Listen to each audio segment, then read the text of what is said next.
உனக்கு இந்த வரலாறு தெரியாதுல்ல. நான் முதல்ல போய் சின்ன கேட்கும் போது புளிய கொடு அப்படின்னு.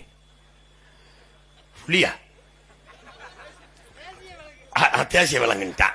அதுக்கப்புறம் அப்ப புலி தேசிய விலங்குனா மயில கொடு, அது நேஷனல் பறவை, தேசிய பறவை. அப்படின்னா தேசிய மலரை ஏன் தாமரைய பிஜேபிக்கு கொடுத்தாங்க கேட்டேன்.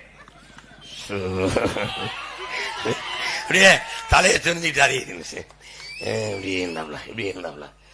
அது அப்ப நடந்துருச்சு, முன்னாடி நடந்துருச்சு. அப்புறம் சரி அப்போ காலமடை கொடு, காலமடை கொடுன்னு உயிருள்ள ஒரு இதை நான் தரமாட்டேன்டாப்ல.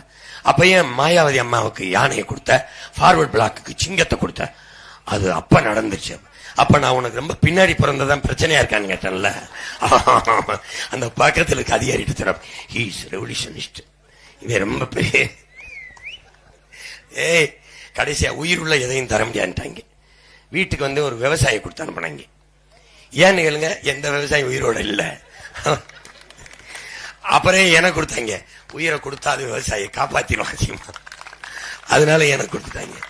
இப்ப அங்கீகாரம் பெற்றதுனால நான் கேட்கிற சின்னத்தை கொடுக்கணும். மறுபடியும் விவசாயத்தை வரைஞ்சு கொடுனாங்க. ஒரு 10 கருக்கருவாலோட கருதா இருக்கிற மாதிரி அப்படி இப்படி வரைஞ்சு கொடுத்தேன்.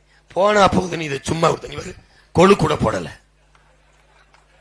சும்மா இதையா தெரு பண்ண போறாங்கன்னு கொடுத்தா அவன் இதை டிக்கடிச்சிட்டான். இந்த வரைஞ்சவன் என்னையவே மாதிரியா வச்சு வரைஞ்சிட்டான், ரோல் மாடலா. இந்த மாதிரி அந்த அவனுக்கு இது சீமான்னு தெரியாது, கொடுத்துட்டான். இப்பதான் ஆமா அவன் தான் அவனே. இப்ப தவிர்க்க முடியல, பெட்டியில கலப்பையோட நிப்பான் யாழ்.